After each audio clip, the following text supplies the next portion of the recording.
All right, I'm going to turn my mic off, right? Why? No, you can talk. Yeah, but it feels weird to be, No, it doesn't. no. Pinging and ponging with you. No. Stay here. Stay with me. Don't Stay go. with me.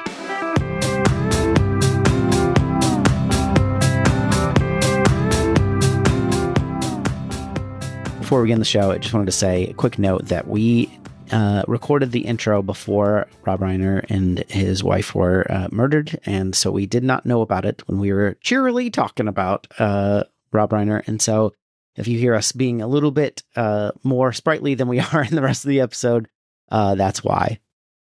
I have to pretend to the audience like you enjoy this. Or does this make me seem more casual? Like, Damon could be anywhere right now, but hey, he's guys. Here talking to us about a movie. It's our podcast, and we literally record this for our own through our own free will. And I don't care. It's whatever. We also, we are the audience of this podcast based on the numbers I've been seeing. I don't know about you. You don't have the latest of numbers. That's what it is. I Sure. haven't seen all the sheets, the spreadsheets. I keep canceling the reports, but don't worry about that. It must be on a different tab than the files I've been getting. Welcome to You're in a Child is an Idiot, the podcast where we look back on things from our childhood and decide if they were any good to begin with. I am Damon. I'm Welcome DJ. Welcome back. Thank you. Wait. Thanks. No. Nope. This is our second episode. Why would I say welcome back? Welcome back. Why would I deliberately sabotage the thing we just talked about? Welcome back to what? It's an episode. Just welcome. You just got here. What? Okay, was when you said our childhood and then you paused for 1 to 2 minutes from my recollection. Yes. Was that a clue of the timing of the thing we're going to talk about? Mr. Policeman, I gave you all the clues.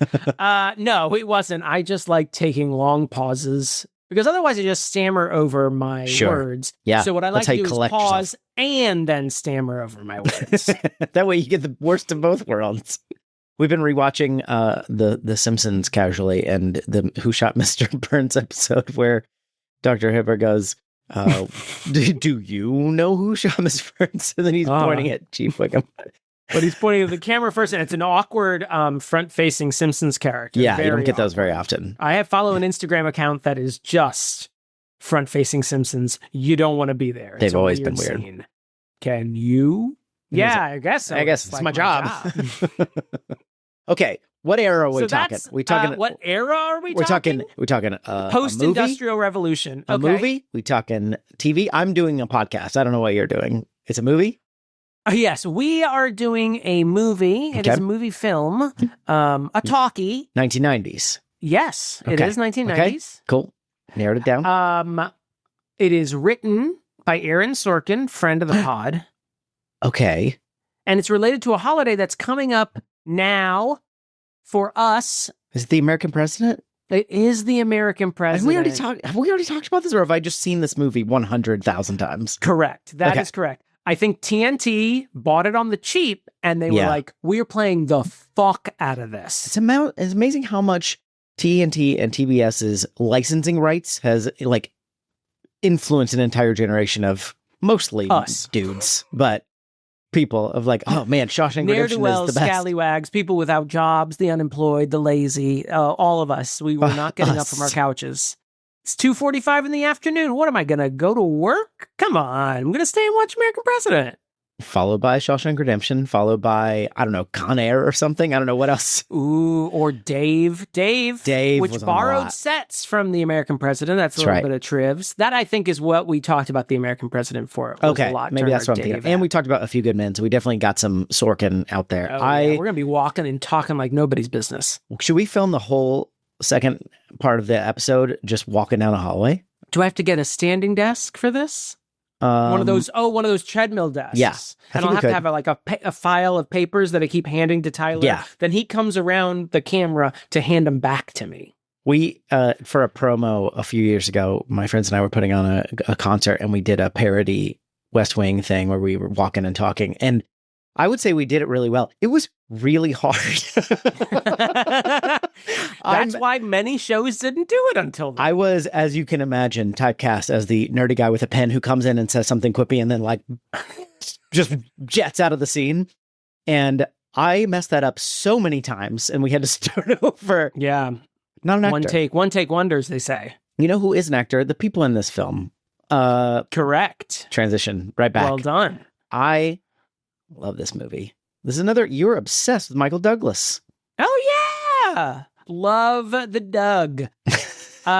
Could you teach me how to Dougie? He will pass the Dougie on the left-hand side. No. Close. We got Michael Douglas. We got Annette Bening, Wendy Malick. Yeah. We got little Michael J. Fox. Yep. We've got that guy who kind of looks like the other Ghost in Ghost, but he's not that guy. He's like a shorter squatter guy. We've got Martin Sheen. I don't know what you're talking about there. Yeah. You know in Ghost where there's the angry ghost who lives in the subway? Yeah.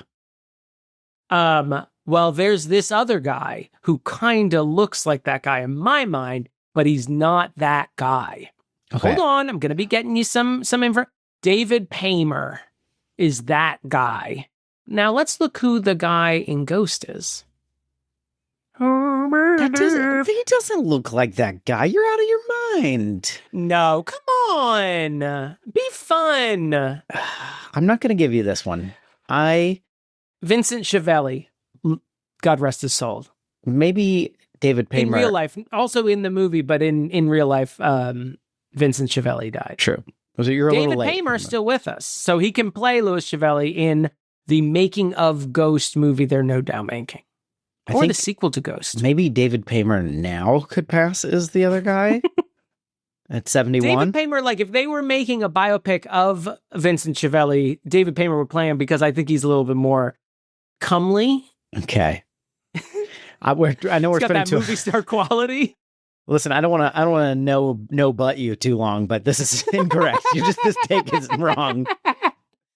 So Annette Bening plays this. I'm gonna get this, I think, mostly right because I've seen this movie a lot of times. But she plays a lobbyist. I was hoping you were going to say her name. That's what I was hoping for. More of an activist, Sydney.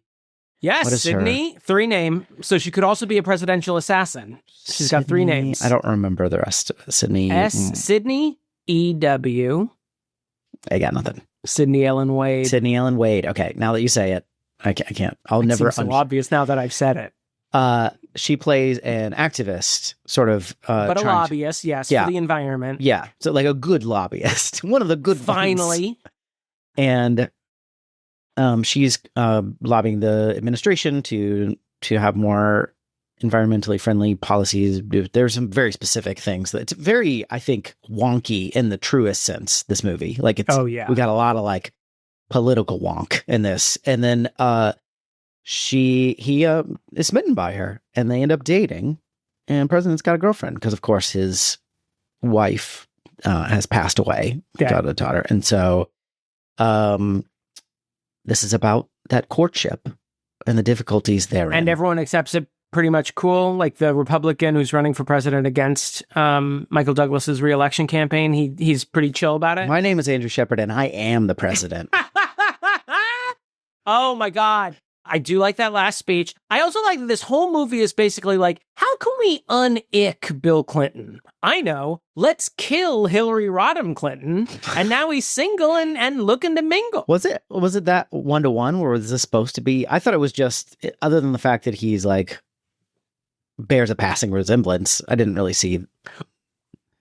I'm sorry. I can't say that David Paymer looks like Vincent Schiavelli, but you can say that Michael Douglas looks like Bill Clinton? In the sense that they're in suits? White men in suits with salt and pepper hair. More salt than pepper, I suppose, in Bill Clinton's sense. But I don't think they look like, but they look like the same kind of person, I guess. Right. He plays the president on TV. They'd be near each other in the role of Crayolas.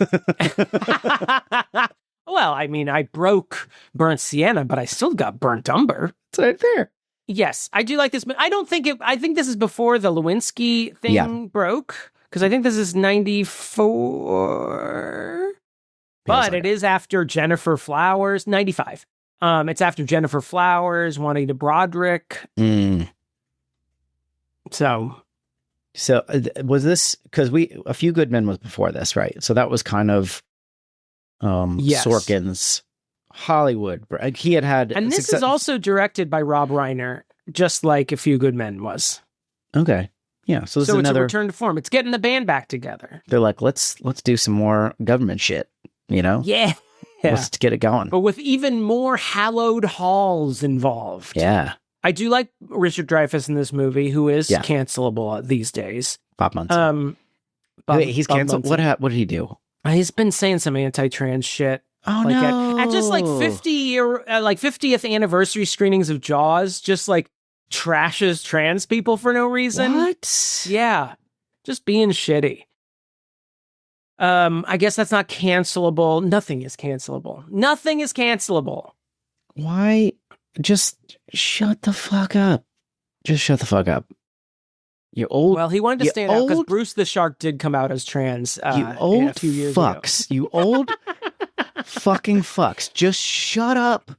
Look. You know what we miss? This shame. Just be ashamed of yourself and just like mutter jokes behind, people's backs to your That's friends. true. Just be an asshole on your own time. Listen. And don't ruin my Jaws screening. My beloved grandfather, who, R.I.P., my namesake, number one dude, if he had a podcast, was not great. There was a non-zero amount of times when he would start talking about something, we'd all just sort of grab our trays and go somewhere else. We're like, all right, Grandpa. Your assholes clench up. Yeah. And now those people have, Now he'd be hawking boner pills on Joe Rogan's podcast. He'd be like, watch the new Harry Potter series on HBO. And I'm playing Harry Potter. Yeah. And I'm really excited about it. Don't be anti-trans, anyone. That's ridiculous. Just people. Just people. Okay. Now, damn it, Damon. Now I'm pissed at Richard Dreyfuss. Now he's going to be extra hateable. I've helped you along. Who else is in this movie? We got. I feel like there's that guy. That guy who you'd be playing is in this. Josh Malina. Yeah, I like Josh Malina. He was also in Sports Night. Sports Night. Which I have the DVD box set of. It's an Aaron Sorkin joint. Pre West Wing. It was his I wouldn't say it was completely unsuccessful, but it was in the sense that it got canceled. But I love that show. Quantifiable way, it was not successful. I love that show. I think it's great. Josh Malina's in it, and he also he had a podcast where he and Hrishikesh Hirway rewatched all the West Wing and talked about it back when Twitter existed. He was a good Twitter follow. I don't know if he's still on X. I don't know. I don't care about what's going on over there anymore. Sorry. We also have the late John Mahoney as well in this, playing Sydney Ellen Wade's boss. Who's John Mahoney? I can't. Frasier's dad. Oh, yeah. Okay. Yeah. You might remember him. Friend of the pod, even though he's dead. Friend of the pod from Moonstruck. Yeah. Okay.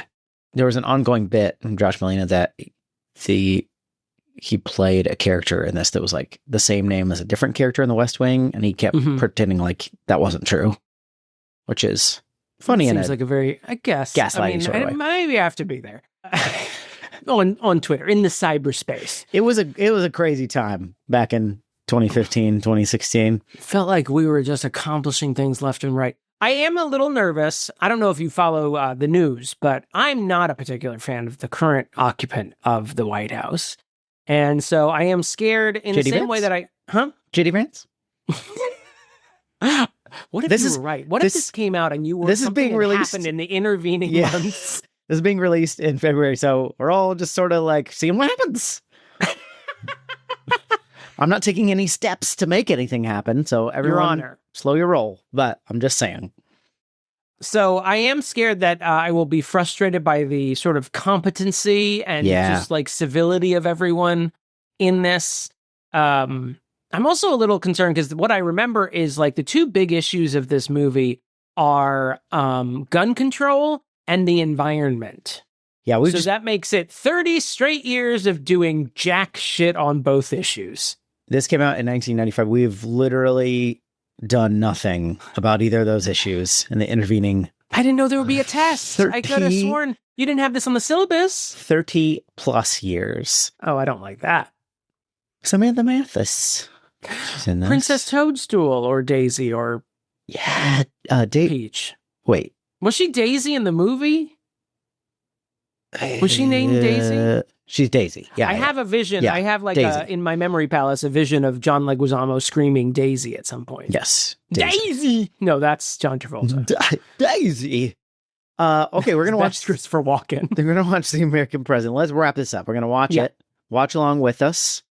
We'll be back after these messages. Goodbye, everyone. Hail to the chief. He's the chief and he needs hailing. They all say, hail to the chief because he keeps himself so clean. That will not be included in this. He's got the power. When he's in the shower.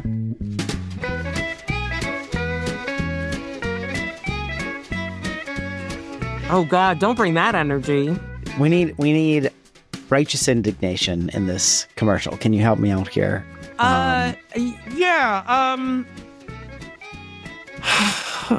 Don't you think we deserve... Oh. Wait, no, don't say that. Okay, that wasn't right. Don't you think I deserve... No, that's also wrong. Don't you think... Okay, here, I've got it. Mm-hmm. We make a podcast. We don't do commercials. And the way that we pay for the things that you got to pay for to make a podcast is by having a Patreon page. Patreon.com/HearnChild'sAnIdiot. This is a commercial, but we don't do commercials for other things. Point of order. This is an ad. They're listening to an ad for the thing they're listening to. I know it, but it's like when you go to the movie theater and they're like, come to the concession stand. It's like, is that really an ad? I mean, because you're already there. I see. Well, I'm not at the concession stand. I'm in the theater. You probably already went to the concession stand if you were going to go. Seated. Why would I sit down and then leave again? Then that's exactly what I want you to do, dear listener. I want you. You've sat down. Now get up and go to the concession stand of your wallet. Not your wallet. Nope. Really. But go to patreon.com/YourInnerChild'sAnIdiot and if you like what we do, support us. That was flawless. Yeah. Great. Let's all go to the Patreon. Let's all go to the Patreon. Let's all go to the Patreon and support independent podcasters. Podcasting. It's either us or some right-wing douchebags. So... Yeah, I mean, we are two white guys, but we're not those white guys. We're one of the good ones. If you average out our Kinsey scale, we're a real solid 3. I really got to look that up because I don't know the numbers. Well, I know it goes 0 to 6, so we would be right in that sweet spot. And we are back. We watched The American President. Damon, will you please recap this movie? I would love to, but I've got to go do something. So if you could just recap it real quick. It opens on a review of who presidents are and how they are portrayed in paintings and busts while the credits roll. I'm already pissed, and you're just describing the opening shots of this movie. Why did you do this to me right now? Thinking while you were watching it, you're like, if they had made this today, you know, whose fucking portrait would be right here? God. Whose waddly bust would be right there. It's the middle of the 90s. Close your eyes, Tej. It's the middle of the 90s. Okay. The Fugees have an album out. Everything's fine. I'm just walking onto airplanes. They're not even checking me for anything. They're like, sit down. Feel free to just greet your family that just left you at the gate. Hello, it's friend. Fine. Do you want to go somewhere? Hop on board. Oh, you've got really complicated shoes on? It's not a problem because we're Northwest Airlines. We still exist. So that's the world we're living in. Got it. For the next little bit. Okay. We're under the presidency of Andrew Shepard, presumably Democrat. I don't think it's ever said explicitly. President. I was 14, so I can't say whether I voted for him or not. In his previous life, he was a history professor, and now he's Democrat. the president. The normal trajectory for presidents And, he's charming. He loves walking and talking. He loves little bomb mows as, he's talking to his staff. He's real nice. He's not a bad looking guy. If you're into that kind of scene, if you're Catherine Zeta-Jones. And, he's currently working on his, he's about to gear up for his re-election campaign, and his big promise that he wants to get done before the campaign starts in earnest is getting through a very 90s coded crime bill. He wants to get laid. No. Oh, he doesn't need Congress for that. No. He wants to get his crime bill passed. He's going to do an executive order that says no. That wasn't as big a thing then. Okay. Because Congress still did stuff. He's going to use an auto pen. He doesn't know to say his name. Deej? Sorry. It's 1995. Remember what we said about 1995? Saxophone. Got it. But while he's there, there's also a lobbying firm, an environmental lobbying firm that's really pushing a climate change bill that would cut emissions by 20%. And he's like, that's a non-starter. I'm not doing it. It would ruin... really big lobbying firm with a full office and placards on the wall. Actually, I don't know how what do lobbying firms look like? I imagine they're really sweet because that's all that's where all the money goes. Yeah. That's true. It's probably pretty nice. They probably got Fraser's dad in a pretty sweet-ass office. Probably true. And Wendy Malick is there. They can afford Wendy Malick. Anyway, they really want to push environmental bill, but he's not doing that because he needs the support of the car-making senators. It's real in the weeds, guys. Anyway, he meets Sydney Ellen Wade, played by the charm bomb that is Annette Bening, and she disparages him, not realizing he's in the room. She disparages his reputation on the environment, and he finds it cute that she disparaged him, and he asks her out on a date. Technically, a state dinner, which they attend, and all the eyes are on Sydney and her beautiful navy blue dress, and it starts a little media frenzy. And, people start wondering, who is this woman? She's an environmental lobbyist. Is it okay that the president is dating a lobbyist? Put a pin in that. And then Bob Rumson, played by Richard Dreyfuss, the presumable Republican, decides that he's going to make Andrew Shepard's character the focus of his attempt to win the White House from the Shepard administration, which he couldn't have done in Shepard's initial run because his wife had died merely a year earlier, so people did not like the idea of attacking his character. But now that he's fucking some new lady, they can attack his character all they want. Fair game. And so they do, and they call her a whore on TV, they make up stories about her, they're harassing her at home, and I forgot to mention, Shepard and Sydney made a deal that if she could get 24 votes for her crime bill, he'd push for the other 10 to get it across the finish line. But she has to get that 24 votes. 18 votes in 70 And he doesn't think it will work, and that's why he sort of pushed it. He didn't think that would happen. But she's a good lobbyist, and she gets those 24 votes, but Shepard realizes that he can sort of kill it and get his crime bill through. And that's when they break up. She's pissed about that. She feels taken advantage of. More importantly, he lost her vote. Oh. Remember when your girlfriend also said that to you? The entire time. It's worse than that. You just lost my vote. That was a good Annette Bening. I've seen this movie 1,000 times. Me too. Also, I should mention, this entire time, he is not engaging Bob Brunson in his character smears. And his entire staff were full... Did I say smears? It's a chive smear. It's a sun-dried tomato. Richard Dreyfuss. He's not engaging. His entire staff is like, no, go out there and get him. And Michael Douglas's stance is like, you don't engage with a bully. I'm not going to do this. Don't feed the trolls. But by the end, when he loses Annette Bening, he goes full attack mode. Remember when we used to say, you cannot campaign from a podium that has the presidential seal behind it? It's just a norm that you just don't do. Well, Michael Douglas trampled all over that norm. Don't worry, it won't come up again, ever again.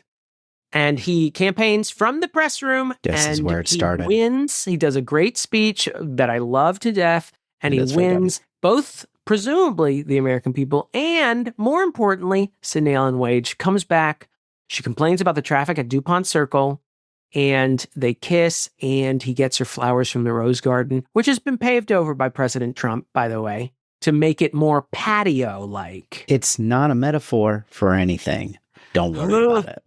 And that's the end. And then he goes and does the State of the Union with a focus on getting the guns. His crime bill was curtailed by not having gun control policies in it, and he added it back in, and then he's going to go do the State of the Union and then remove all the guns from the United States of America in 1995.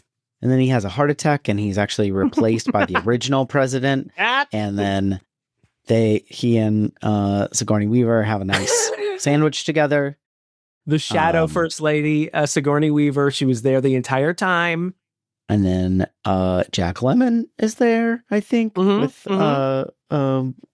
James Garner. I think they're both former presidents. Okay. And then Bill Pullman shows up. But he's like, guys, the White House just got blown up. We're in the Capitol right now. Thank God. We're all safe. You know what I like about a Sorkin? This is a Sorkin-penned movie. Yes. Rob Reiner director. Rob Reiner. Again. Pairing. The Rob Reiner, R.I.P. We already discussed what we like about his directing in When Harry Met Sally, and I think this is a lot of, for a big Sorkin, a big West Wing fan like I am, and we can talk about the sort of pie-eyedness of all of that. But I'm a big Sorkin fan, and I do think this pairing is really good. Sorkin needs a good director, and I think they did a good job. There's a walk and talk. There's a lot of walking and talking in this, especially at the beginning where we're kind of setting up, and there's a lot of wonkiness in the truest sense. There's we're like you mentioned in the recap, we get in the weeds. But my favorite thing, the most Sorkin-y thing about this is that what you can solve with a soaring speech. One that acknowledges some of your misgivings and some of your flaws, but really takes down the opposition. And then everybody's like, I'm starting to think this guy knows his stuff. Something. Yeah. I love that. Yeah, I do love that. As a giant nerd with very little upper body strength, I love when problems are solved just by talking and sort of just putting down your opponent. Yeah, there's a lot of especially the beginning. The movie really wants to drive home the idea that pretty much Andrew Shepard is a Christ-like figure who could not be more beatific. He is nice to all his employees. He wishes happy birthday to some low-level secretary. He is nice to everyone. He's even a good father. He goes to check in on his daughter while she's practicing trombone. And he gives her he talks about having done a parent-teacher conference with her teacher the other day, and gives her an old history book that he used that made him fall in love with history when he was a kid.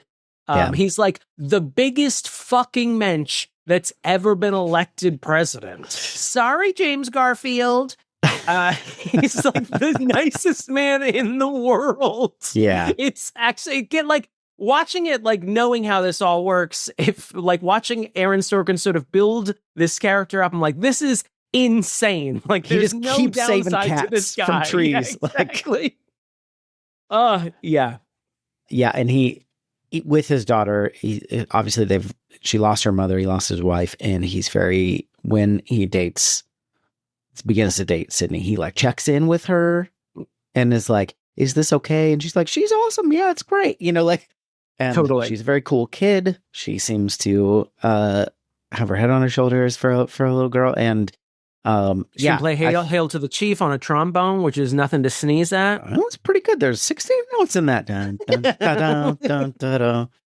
I think the sort of one conflict, I think this is a good subtle conflict, because I do think there is something to his conflict of interest by dating her, and she's a lobbyist. And I do think that Fraser's dad had a point when he's like, politics is perception, and you are betraying your own cause that you've been hired to. She probably should have been at least fired, if not more. If him being censured, I don't think would have been that crazy, because It's not because he's dating someone out of wedlock. It's because she's a lobbyist.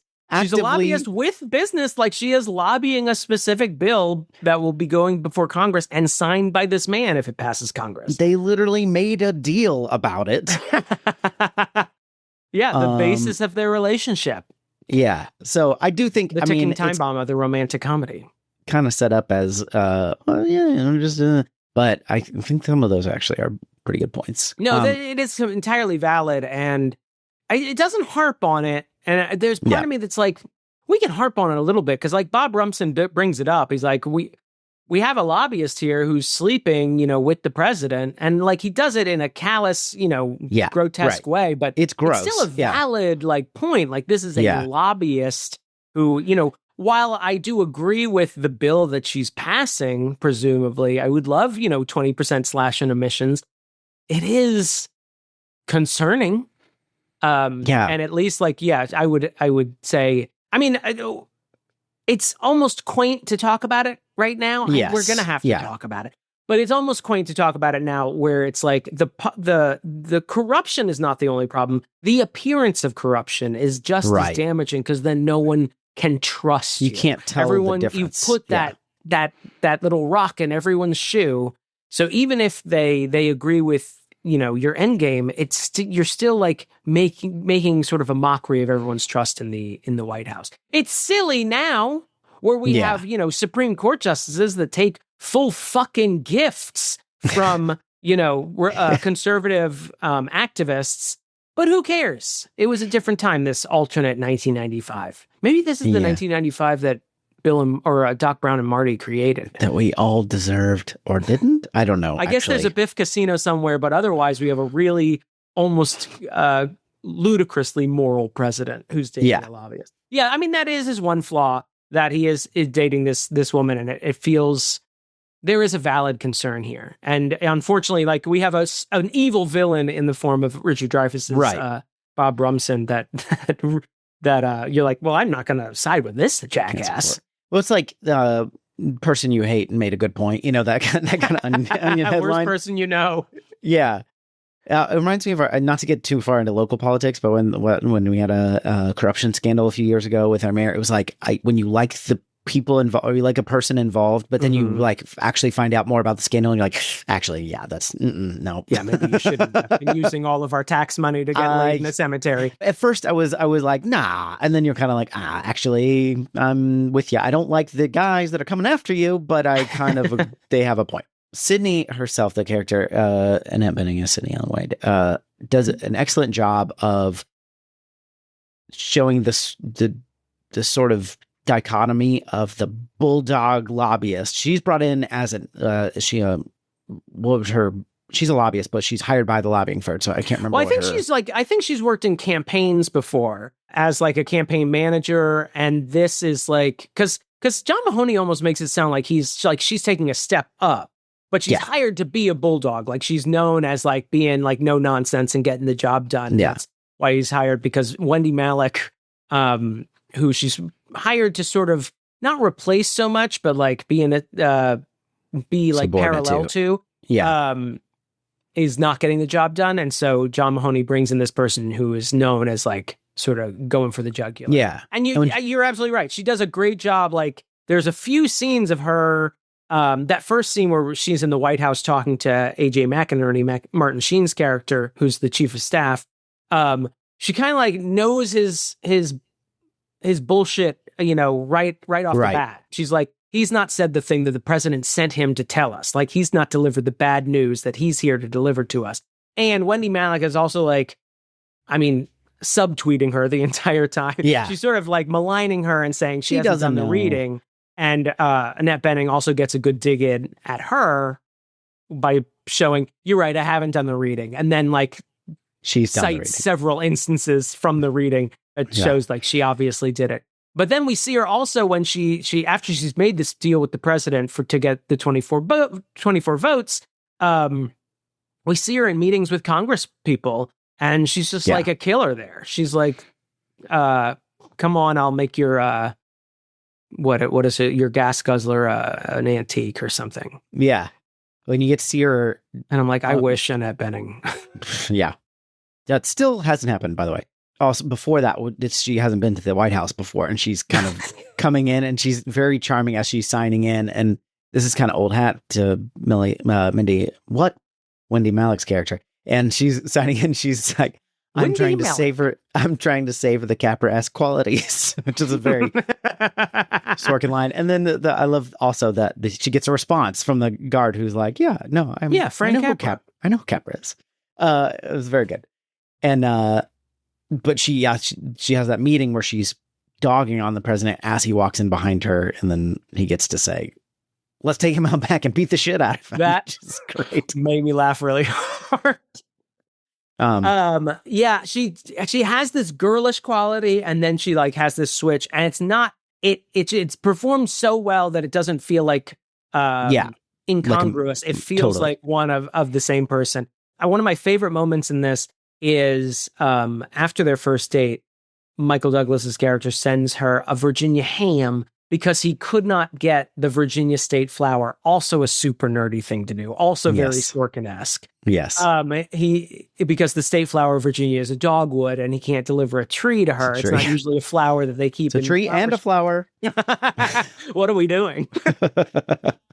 And so he sends her a Virginia ham, and then there's this scene where she's reading the card, and all we know about the card is that the assistant who delivered the present to Annette Bening is like, oh yeah, the messenger said he had to stand in the Oval Office as the president wrote it, and he went through several drafts, and it's a very cute detail. And then we never hear what the card says, but we watch Annette Bening read it, and she's just sort of like mouthing along with it, but not saying anything out loud. And then she giggles to herself, and it's such a cute and so real of a moment. It's just radioactively charming. Like I had to put on a lead little bib to watch that scene. I like that they both play the sort of super confident but also nervous kind of courting each other thing pretty well. Like it's still a movie, but it's still like she's nervous and giggly around him, but also like fuck you when he says something that she doesn't like. And she's very confident in her job, but then also this is a new thing going to the White House. She's very impressed just by the sort of going to the White House, but then also she's clearly into him, which is a whole different layer. And then he is being very confident and he's very forward in the whole thing. He's like, we should go on a date. And he's using, I wouldn't say it's gross, but he's definitely using The Office to he uses the FBI to get her number. I'm impressive. That's gross. Yeah, we can put that in the problematic corner, I think. He does say that. I mean, he gets her number. It's very cute, and she thinks he's someone doing an impression. Like she was talking to, I don't know who she was talking to, but she thought it was someone doing an impression of him, which, of course, in this universe, there's probably plenty of people who do an impression of the president. Fred Armisen, perhaps. Could we, real quick, jump into the problematic corner? Just I want to get a couple things out of the way. Let them know. Thank you, Jackson. This is like the original purpose of the problematic order, in the sense that it's not something from the movie so much, although him getting her number from the FBI is problematic, in the sense that we have to acknowledge Michael Douglas had some sexual harassment claims that came out during the Me Too era. It was one of those where I don't know. But if you want to, it came out and nothing came of it in terms of litigation or anything. Catherine Zeta-Jones was like, I support women, but not this woman. And it's kind of like, oh, wow. Okay. I forgot to look this up. I didn't look into this. I didn't look into it a whole lot other than that, because I'm just like, I don't know. And nothing came of it. And you just got to put it out there. Also, we have to acknowledge that this is not sexual harassment claim, but Richard Dreyfuss seems like maybe a piece of shit as far as stuff that he says. He at a recent screening of Jaws last year, I guess 2 years ago, whatever, he said there's not a transcript of what he said, but it was some transphobic stuff, some sexist stuff, some homophobic stuff. Just like he's all like the trans themes in Jaws that he had to address, and just to vilify trans people. Just really had to address that. There. You know how all boomers have lead poisoning, I guess? It's one of those kind of things. It seems like something has addled his brain. He's like been estranged from his family, I guess. That's kind of one of those things. That is not something that is really anybody's business, but it is when you say stuff out loud. And then, of course, rest in peace, Rob Reiner, and everybody leave him and his family alone, please. Okay, that's my problematic corner. You got anything else? Yeah. Don't use the FBI to pick up anybody's checks. Agreed. Don't. If you have access to the FBI, don't use it. It's supposed to be an independent agency. Your Norms. Honor? If we lose these norms, what do we have? Here's another one. This can stay in the problematic corner because this may be the only time we get to put something. This may be the most problematic thing we've ever put in the problematic corner. Okay. This president kills a guy. He bombs a foreign country and kills the custodial staff at a Iranian, was it Iranian? Yemeni? Wow, Libyan? I can't remember. I don't like that I'm just going through a Rolodex of countries. I think it's Libyan. But he bombs a location as like a what's the word they use? Strategic target. Response. It's something response. Proportional response. Proportional response. Someone will have to show me the qualities of a proportional response or something like that. Yeah. It's a very Sorkin-esque moment in that it's like, but now here's the real job. And, there's a very eloquent speech that Michael Douglas gives where he's like, where someone says, oh, well, what you did was really presidential. And he's like, there's a custodian right now. There's a janitor right now, working the night shift at this place. And he's going about his business because he doesn't realize that I just ordered him killed. You've just seen me do the least presidential thing I do, which is all very well and good, but like you also still did it. You still did it. Yeah. If you have such a moral problem with it, you didn't have to do it. You chose to do it as the commander in chief. So I'll also put that in the problematic corner. It feels like especially when I was young, I was like, yeah, but I'm like, you still killed a guy.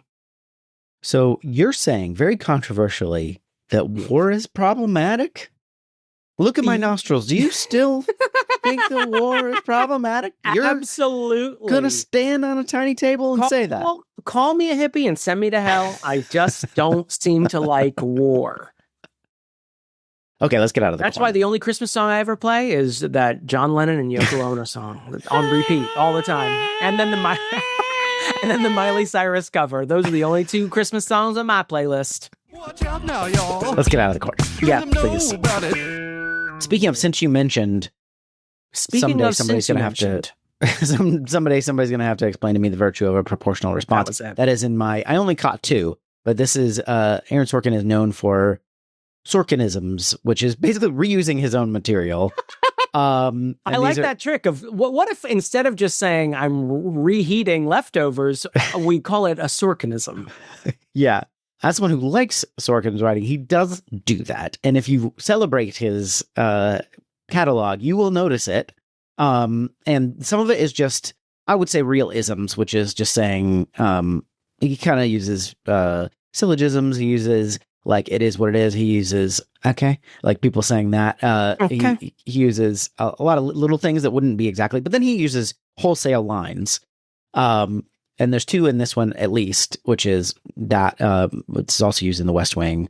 Someday somebody's going to have to explain to me the virtue of a proportional response. Something very similar is used by Martin Sheen as president. And then also something very similar is said when Michael Douglas's character, Andrew Shepard, is saying to Sydney, he's saying, when you go outside, the press is going to be there. They're going to ask you questions, answer them, don't answer them. It's up to you. It's basically the same line as said somewhere, I think also in The West Wing. I think there are others, but those are the ones that I found real quick because I forgot to look them up. I did see, just in a sort of casual perusal, I don't know West Wing backwards and front, but that proportional response thing I did see cited as it shows up. A very similar storyline even shows up in The West Wing, and there is a proportional response. If you're just wanting to look them all up, watch this movie, watch A Few Good Men, watch Sports Night, watch West Wing, watch. Yeah, there's that one scene where Michael Sunset? Jackson asks did you order the code red? And Andrew Shepard said, you're goddamn right I did, which I thought was weird because they hadn't been discussing it and they never bring it up again. It didn't even fit. I thought that was weird. And he really likes Yoo-hoo. Can we talk about, first off, I want to talk about the sex scene. Okay. Where Sydney stays over the first night and she slips away. She comes back in just a button-up men's dress shirt. Mm-hmm. Nothing else. Yeah. And presumably. Andrew Shepard says, are you nervous? And she goes, no. And he goes, my nervousness exists on several levels. Which is a line I've always enjoyed. He also is holding 2 scotches, which is a very Jack Donaghy thing. What do I do with my hands? And he's holding 2 drinks. Charming. Yeah. I enjoyed that. That's all I wanted to say. Also, I think one thing that's a little inconsistent in his character, just to walk back to his character, because I think overall it's done really well, but he also seems confused by his office, even though he's been president for presumably 3.5 years at this point, 3 years. Like, what do you mean? The actual office or his no, because he's like, where's my wallet? And you're like, you don't know where your wallet is. He's like, you don't know that you can't just go to a flower shop. You don't know that you can't just pop in. You know enough to know that very Sorkin-esque scene where they keep repeating the same word over and over again, which was, I think, just a 90s thing. Seinfeld also known for its repetitive lines. Good. We have to, I feel like Michael J. Fox is a very small character in this. And I think he's my favorite character. He's great in this. He's kind of wormy. He's a little wiry. Yeah. And he's what is his role? Is he the deputy chief of staff? What is? I think so. I think that might be right. He's great. He has all my lines that I wrote down, I think, aside from the "Are you nervous?" Libya, by the way, I wrote that down and I forgot. Thank you. Yeah. He's just a charm bomb. Oh, I have like, Lewis, I want you to take the amount of coffee you have in the morning and reduce it by half. And then he's like, I don't drink coffee. And then later on, he when they're trying to sort of get her out of the White House without people noticing, he's like, I can't be part of anything illegal. And AJ is like, thank you, Lewis. Like, really condescending. He's like, you can laugh, but it's always the guy in my role who ends up doing 18 months at a minimum security prison, which also makes me laugh. Remember when people used to go to prison? What's he say? He says something about how he handles dates. He's like, there's no plans are solid. Are soft until the woman gets a call from me 30 minutes before, and someone's like, someone makes fun of him. He's like, well, I do it in a really charming way. I say it with a great deal of charm. That's what he says. It's great. Yeah, but I just wanted to point that out as a little bit of a knock against the realism, quote unquote, of this movie, is that he would know how this works by now, hopefully. Yeah. But yeah, I mean, but I wonder if that's like more of it wouldn't have come up until now. Like when you're a president, the flower shop you're thing. not buying your own burgers or anything. You're just, everyone's doing stuff for you. Understandably, you have a whole like staff that does admin work for the actual administration. Mostly security based. And then home staff, domestic people who are doing your cooking and cleaning and stuff like that. So like the moment where he's like, well, how do I pay for some flowers? They're like, you don't. All your stuff is somewhere else. I like that he convinces the Secret Service just to let him go in, because they're like, you think that someone's lying in wait in this flower shop on the off chance that I pop in. It is it's funny. Pretty good. Let them do a sweep. Also, I mean, Lewis gets a great moment when the tides have turned against the president because public opinion is souring on his relationship with Sidney Ellen Wade. They start losing votes on the crime bill as Sidney Ellen Wade is gaining votes on her climate action bill. And Lewis has a fantastically angry, almost borderline incoherent speech. Some of my favorite genre of speech, where he says, like, I'm going to make a list. And when we pass this thing, I'm going to, keep a list of every chicken shit bastard or something. You know what? Actually, don't. You gotta look it up. I want to do this right. He's talking to a senator at this point, I think. Or Absolutely. Hold on. Don't. Holding. Okay. He says, all right, George, can I tell you something? We're going to win this thing. We're going to get the votes we need, and we're going to win this thing. And you know what I'm going to do after that? I mean, that very night, I'm going to go to Sam and Harry's. I'm going to order a big steak, and I'm going to make a list of everyone who tried to fuck us this week. Just vote your conscience, you chicken shit lame ass, and slams down his phone. And then he says, we just lost Jarrett. And then Leon, who's running this campaign, this thing, he goes, I hope so. Because, if that was an undecided, then we need to work on our people skills. God. And also, I want to just say, David Paymer plays Leon, who is another staffer. I can't keep track of everyone's title. Always a joy to see him. Yeah, this cast is great. Martin Sheen does a great job as the chief of staff. We know that he's going to be president one day too. When he changes his name and identity and marries Stockard Channing, he becomes president. As the Constitution said. He is great. We get a little bit of their history together, which I love. They're obviously best friends. AJ, Martin Sheen's character, was best man at Andrew Shepard's wedding. Yeah. And then Andrew's like, when it's just you and me, you can just call me Andy. You don't have to call me Mr. President. And AJ's like, sure thing, Mr. President. Yeah. I don't know why that charms me. It's great. I like rules. But they play billiards together all the time, which is also charming, where they get to be more casual. So what you're saying, Damon, is you're steadfast in this, is that the office itself deserves respect. Because those who serve with dignity. They should. Yeah. And they should also be best friends with their chief of staff. Anna Devere Smith, who's in The West Wing as well. She plays, I believe, she's also in Dave. That's right. She knows this Oval Office set backwards and forwards. She's a rare three-peat.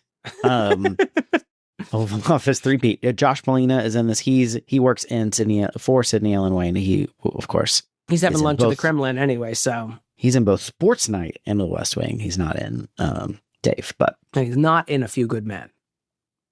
Is he? He might be. He is, I believe he is, but he plays sir, he plays one guy who hands a piece of paper to Jack Nicholson and leaves again. I'm pretty sure that's actually his role. Damn it.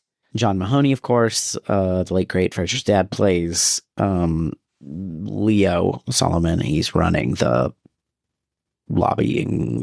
environmental lobby office. And of course we mentioned. Good job. You're doing great. GDC. I cannot keep it straight. It's easy enough to follow. You get the idea, but it is pretty.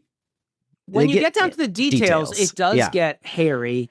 And I think this viewing was the first time that I truly understood the deal that he made with Sydney Ellen Wade. Yeah. Okay, I think I get it. Can we go to the constitutional problematic corner real quick? Sure. Do we need a new theme song for that? Guess so. Give me... Just add a lot of brassy horns. Like Lee Greenwood, but funk. I want to say this. I enjoy this movie. I like it. Okay. DJ? Yes? Presidents can't introduce legislation into Congress. Well. It's constitutionally not a thing. You can get someone to sponsor your bill, but the way they talk about it, it doesn't feel like that's what they're saying. They're just sort of like, I'm introducing this bill into Congress. I'm like, no, you ain't. You ain't doing shit. You're going to need at least one... you need a sponsor to bring that bill. Yeah, the president sets the agenda. He's the leader of the party. Sure. So, but you are right, absolutely, on a technical sense. But I do think... Anyone who lived through Obamacare watched Obama like, well, they'll handle this, right? And I wish they wouldn't. Yeah. You'll water this down where it's nearly useless, right? And then people still get mad? Okay, cool. But then they'll get mad if we try and take it away 10 years later. I seldom prance. Sorry, now I'm just going to do quotes. It's very good. First, I seldom prance. While I'm doing quotes, he also, when something happens, he cancels a date or something with Sydney, and she's like, he had to go attack Libya. Which is not funny for the reason you mentioned. And she says, it's the roommate or the sister who says, it's always something. It's very good. I feel like I've said all I need to say about this movie. I think I did too. I will say one thing. We haven't really delved into the speech at the very end. The one where he wins over the most important lovers in his life. I am the president. Sydney Ellen Wade and the American people. Or at least the American press room. Yeah. It is hokey. I know I'm being manipulated. But having just watched Cheaterly Rivalry, sometimes that's okay. I like being manipulated. It's a very good speech. And you know it's a very good speech because multiple politicians have plagiarized it and been caught out on it. Yeah. Including our very own America's sweetheart, Ted Cruz. He does a great speech where he's like, I've loved two women in my life. One I lost to cancer and the other I lost because I was too busy trying to keep my job. I forgot to do my job. And then he also takes a dig at Bob Rumson, who always ends his speeches, which, like, I can't tell if I hate this or love it. He always says, I'm Bob Rumson and I'm running for president, which sounds so hokey. But then, having lived a lifetime watching politicians, that's exactly what they would do. Yeah. So, if anything, he's delivering it all too well. Yeah. Can you be a little bit more stiff? Like your staff had to make you rehearse this over and over and over again? Hakeem Jeffries, that sounds great. Could you look more just like a living skeleton who has no business being anywhere near the levers of power, nonetheless holding on to them for decades? I do want to say, in this era, I just referenced Hakeem Jeffries. I keep thinking of reality, Damon. We're talking about I'm going to bring up explicit reality in a minute, so brace yourself. Great. We are recording this after the shooting in Minneapolis. Yeah. And so we have that in the back of our minds. And watching a president, while it's much lower stakes in this movie, like everything in this movie is such lower stakes and treated like we're signing the goddamn Magna Carta. It is like kind of refreshing to watch, like, one, competency porn. Yes. Oh. And two, just like, remember when these things seemed like the end of the world? Yeah. During the Clinton administration. But watching like a Democrat, a coded Democrat at least, stand up vociferously for something they believe in and not like checking polling and not yell at people for not voting their conscience. It's just kind of refreshing to watch. I watched Hakeem Jeffries like wriggle out of someone asking, would you vote to defund ICE or abolish ICE? And he just sort of like did that thing like when you try and pet a cat and the cat just goes, pick up a toddler who's in the middle of a fit. And unfortunately, my girl, Elizabeth Warren, I watched her do it as well, where she wouldn't commit to like defunding ICE. And it's just like, no one likes this. Why are you so scared of your own fucking shadow? So it is a little bit of like competency porn watching him give that speech at the end, even though it's just about like getting his girlfriend back and, you know, reducing crime on American streets. And getting rid of all the guns. I'm also, I'll say that, well, you know what? Let's go to the verdict. All right, let's go. This is us. We're taking Marine 1 to Andrews. Okay. To the verdict. And on our schedule, that all takes 10 minutes. NPR wants 10 minutes. NPR wants 10. No one gets 10 minutes today, NPR. I will only do the verdict shouting over the the blades of Marine 1. The helicopter on my front lawn. Everyone, stop doing that. It's annoying. I think we can all agree, Democrat, Republican, Independent, stop it. Everyone stop that. DJ. Would you like to talk about this, how you felt about this movie in a verdict-like sense? Fucking love this movie. And I know that, as you mentioned, I know I'm being manipulated. In terms of like the Pollyanna-ness of it, you know, I'm a lily white liberal cuck, right? I loved The Daily Show. I love The West Wing. And I love You're actually wearing your pink pussy hat right now. I love this movie. And I do think it's not just the sort of small p politics of it in both ways. Well, you know what I'm saying? But just, I think it's a good movie. It's fun. It's charming. Michael Douglas does a great job. You don't want to punch him in the face as much as you do in The War of the Roses, even though he has a very punchable face. Annette Bening is amazing. I love Michael J. Fox in everything, but he's a great. Martin Sheen is a great best buddy / chief of staff. I think they do a good job of showing that these people can be making a pretty, actually, as we mentioned, kind of corrupt decision, but also be charming and sort of root for them at the same time. I like it. I'll let it slide. I like it. You got a lot of spirit. Great. I love it. I'm trying to think of my nominations here, my nominees. Also, good directing, just to give it again to old Rob Reiner. He kind of stays out of the way. He doesn't like Reiner this up. It's more Sorkin-y than Reinery to me. And I don't know if that's just him sort of, maybe that is where it, you know what I mean? That's just a blend of things, but I think it's, I don't know, it feels very 90s, but also in a great way. I want to give the Sally Field Memorial Single Scene Award to the speech, but is that too on the nose? No, I mean, for me, it was either the speech or the billiards game at the very end. That's sort of like where he and AJ have it out. Yeah. And he says, "Fuck you." And he slams his pool cue down. But the speech is just like, just shoot it into my nerd ass veins. It's so good. Let me please have that as our can I elect the speech to be president? I don't want anyone giving it. And then I don't know who my MVP. Do you have an MVP? I've got Catherine two, O'Hara and Memorial I'd like to MVP discuss Award? with you, but I'd like to give my verdict first. Let's go to You're a Child's Not an Idiot. This movie's great. What's your verdict? Same. You're a Child's Not an Idiot. The Reiner thing is very interesting. This is our third Reiner movie, if I'm keeping count correct. Princess Bride, When Harry Met Sally, and then this. And I think the Reiner staple, and this may just be how he chooses his scripts or what he's attracted to in scripts, is just like that back and forth. And I think the pairing he gets with William Goldman, Nora Ephron, and Sorkin is all that just like back and forth banter. Yeah. We talked about in When Harry Met Sally feels like almost like a proto Seinfeld. And this feels very much in that vein.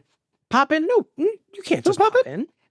Pop in, Jerry. You can't just She's pop a in. popper. She did the pop in. Actually, that is in Seinfeld where someone's dating a girl who wants to pop in. And Reiner just is really good at those dialogue heavy scripts, and this is no exception. One of the things I don't think I fully processed until I had to recognize when this movie came out, this is pre-Monica Lewinsky. Yeah. This is so amazingly prescient. Well, Monica Lewinsky is a lot more morally charcoal gray, one might say. At this best. Is it? I always thought of this as like, oh, this is like What If Monica Lewinsky, but there's no moral quandary to it. Yeah. But this is pre-Monica Lewinsky. This is pre anything breaking about Monica Lewinsky. There's even a scene where Annette Bening has a fucking beret on. It's more of a tam-tam, but you get the idea. Yeah. It's so prescient, and my mind was blown looking at the year for this and being like, I cannot believe that this is pre-Lewinsky, because I always thought this was like a liberal fever dream of like, how do we sand off the rough edges of Clinton? And while Clinton already had controversies with Jennifer Flowers, and he brought some with him. Don't worry, he's a scumbag. This feels just so prescient of the media circus that became Monica Lewinsky. But what about Bill Clinton? Yeah, arrest him too. That's fine. Take him. That's fine. If I give him to you, can we see all the rest of the files? Can we trade? My nominees, I have two. Okay. Annette Bening, as I said, I think her performance is amazing. I think she does a great job of balancing this almost like, I mean, Douglas and her both bring this high school like crush energy to it that is just so fucking charming. But she also has this dynamic of just being a bulldog, and we see that several times. It's not everyone telling us that she's a bulldog, and we just have to accept it. We see it, and we see why people would like cave to her in an era where, you know, people actually voted, you know, what for the good of their constituents. and not just like, well, his party is and my party is the same party, so I do what he says. But I also, Louis Rothschild, Michael J. Fox's character is so, every scene he's in is great. And he does have this morally clarifying moment where he sort of calls the president out, and he's like, no, he is my president. I can talk to him however the fuck I want because I'm an American citizen, and this is my president that I voted for. And right now, he is about to lose this election because he can't fucking stand up to a guy who's the only one talking about the topic of the day. You might not like the topic of the day, but the American people are talking about this, and if you ignore it, you ignore it at your peril. Yeah, I agree with that too. I also think that's a good point that he brings the sort of moral clarity that we need in that point in the film. I mean, I don't want to always vote for the dude, you know? But I love an MJF. I think he's great. I'll tell you what. Can we co-MVP him? Oh, you want to do a net banning MJF? Is that unprecedented? AB and MJF? Have we precedented that before? No. It's unprecedented, but you know what? Norms were meant to be shattered, Deej. And that's if it's not written in the law, it means I can do it, right, Supreme Court? Right? Yeah, you can do whatever the fuck you want. Wait, are you from the party that nominated us? Then yeah, you can do whatever you want. You're good. Don't worry about it. Hey, remember how this is how it's going to be for the next 100 years? 100 years! What do you think, everyone? Not about that, but about the movie, or our podcast, or that. I don't care. You can give us your political takes. Please don't. I can't handle it. You're in a Charles an Idiot at gmail.com. You can text us or leave us voicemails 615-576-0525. Oh, I have to do a thing with you. You do have to do a thing, because we are going to thank our patrons. Because of the thing? Thank them so much for supporting the show. If you want to support like them, patreon.com/yourinnerchildsandidiot. We want to thank Lindsay, Halik, Jeremy Powlen, dramatically placed hot dog, the supreme ruler of this podcast, Karen Kurd. It had the cadence of a joke. Captain Jean-Luc Picard. Larissa Maestro. Shit on the Cartouche. Lindsay Nell. Dr. Malcolm's Heaving Bosom. Bill Haynes. Tommy Boy is Damon's favorite movie. The Zesty. Josh Frigo. Caroline Amberson. Travis Vance. Jonathon Day. Particle Man. Stu-StusStuartJ. The Hands of Fate. Tippi von Cheaterly. Zachary Hartley. Beth Surmont. Little Miss Chicken Nugget. His Honor the Mayor, the President. Can you be a mayor and a president? Sure. T. Smith. The elusive fan Gromkin. Jackson has an unhealthy obsession with me. Holiday classic Jingle All the Way. Sorry, I can't do it like Damon can. I'm so sorry. Jingle all the way. Thank you all very Just much. Just get louder. That's and more Germanic. If you distort the microphone, then everything's fine. If you want to support like them, patreon.com/yourinnerchildsandidiot. Hail to the chief. He's the chief that he can say hail to. Hail to the chief, cause he keeps himself so clean.